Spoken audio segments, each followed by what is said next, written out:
Ayan, update tayo dito sa may highway. Nasimentohan na.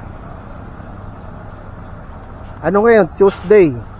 Ewan ko lang kailan to sinemento, pero tingin ko to baka sinementohan to ng Sunday. Ayun, no? Wala na yung mga forma ng kwan. Pinagsementohan. Malinis na, oh. Curing na lang to. Malamang to 2 weeks ang curing nito.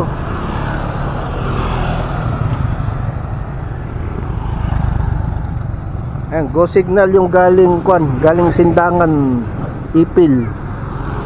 Waiting yung itong kwan, galing Dipolog, waiting sila. Ayan, oh. Kaya maputik ngayon dito sa shoulder. Ayun, oh. Umulan kasi kagabi. Ito, oil tanker. Ang bilis nila sinimentohan, no? Kaya lang upgrade to, hindi kasama dito yung widening.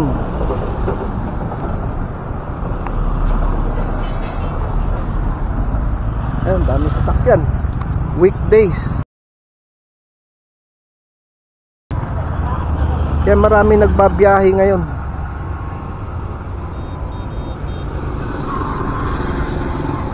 Ayun, ang daming motor. Lapitan ko nga itong pan. Punta natin ito sinementohan.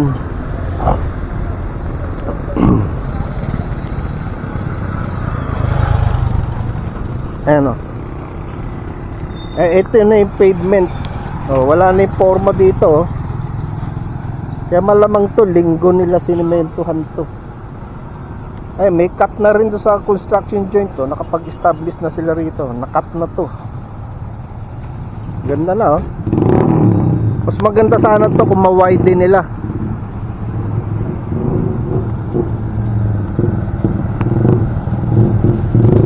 Ayan, oh. Rural bus going Dipolog. Pati doon sa kabilang side wala na rin. Ayan, oh. Natanggal na yung forma. Nyo. Ayun ang update natin dito ngayon. Ang bilis. Pag natuyo na to, pwede nang daanan. Ang susunod naman yung kabilang side, ayun yung dinadaanan na sasakyan. Yan yung i-upgrade nila ngayon.